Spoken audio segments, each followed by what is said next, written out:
and the types of people in sufficient quantity to support it.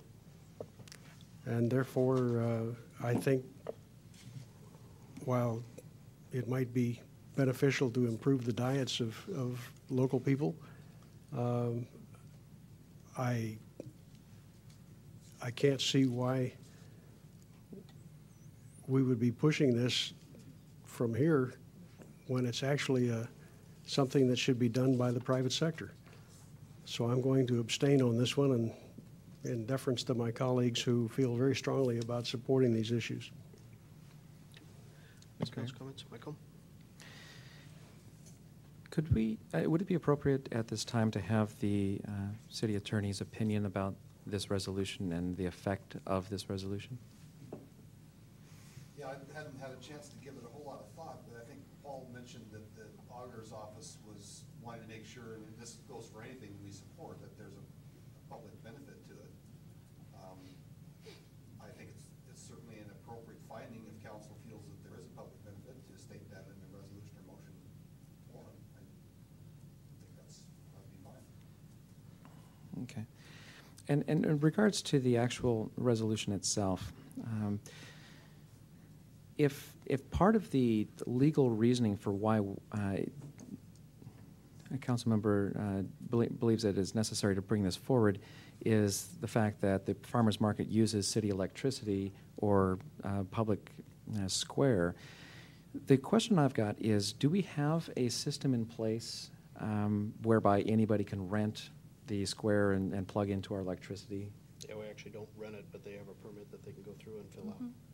And has the farmers market done that?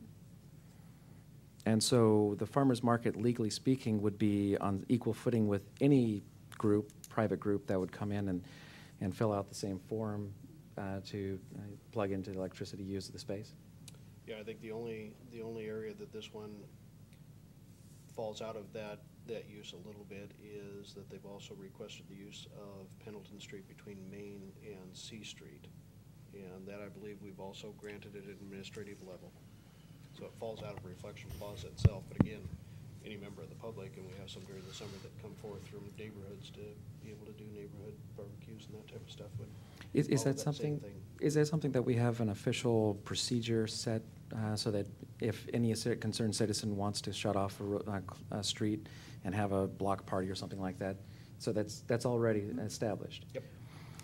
So from what I understand from what you're saying is that this resolution isn't necessary specifically for the farmers market necessarily, for us to have a legal basis for them to use the services that we have available for all citizens or groups. That would be correct. Yes. For my case, I haven't had enough time to consider all of the ramifications of this resolution, and therefore I'll be interested to discuss this perhaps at next workshop, and I move to table the resolution for the workshop for further discussion. Second.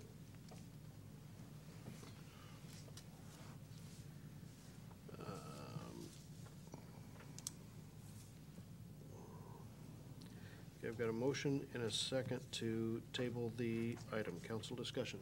Mr. Greenleaf. I just wanted to say that the only reason to bring this up with any speed is that the first farmers market is July 3rd, and the next council meeting is July 7th.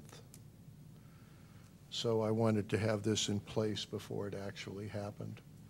And it was an oversight on my part, and certainly on my part, that we didn't bring this forward from Finance Committee beforehand.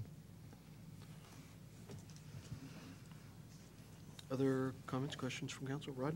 Yeah, I'll be supporting this, and the reason I am is that, that there's virtually nothing that ties the city to it. It's just in support of.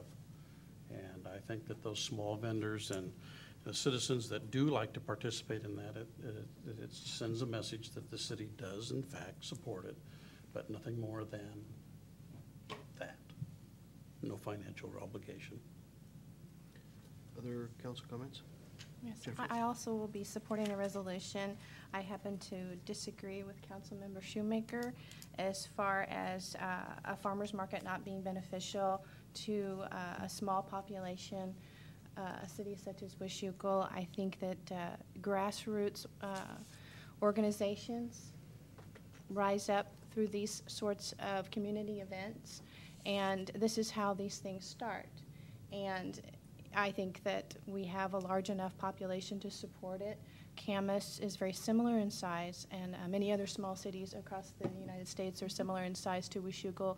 They have farmers markets. They are successful, and I do believe it brings a great benefit to the community, and I'm glad to see that they are actually opening with the seasons versus trying to open in May when there are no fruits or vegetables available. So that's encouraging. And And fortuitous this year, I might add. yes, they had their crystal ball out, didn't they? And that's why I'll be supporting this resolution. Molly? Yes, I will also be supporting this resolution for all the reasons that have been stated, but as well, you know, the past year we've gone through a lot of grief, and there was a great deal of acrimony between the previous group that actually ran the farmers market or managed it and the city. And I think this sends a clear just a clear understanding to that group that we do support their efforts, because they have come to us and identified very specific items, what they were going to do and how they were going to perform. And I think it brought all the clarity that we lacked previously, and all the definition and attention to detail that was previously lacked. So I think this goes to just show our support for that open communication. David? I'd like to clarify my remarks. My wife would shoot me if I ever said that a farmer's market wouldn't be beneficial to the health of the population here. My remarks were intended to say that the number of people who will take advantage of the farmer's market, I believe, in this area is small. I don't believe that we have a sufficient population in Washougal to make the farmer's market economically viable. And therefore, although I will defer to my colleagues who feel otherwise, I've just got doubts about this one. But I'm happy to go along if my colleagues think it's a good idea. I have one more comment, I'm sorry. Yes. As far as economic viability, the city is not financially supporting this venture. It is being conducted by a nonprofit organization. They are taking on all the responsibility, economic and otherwise, so the risk is very low for our city. John? Yeah, I really want to support this, and I really want to vote for it. I guess my question is, I do have some serious questions that need to get answered about some of the players involved in regards to this and me putting a stamp of approval on it.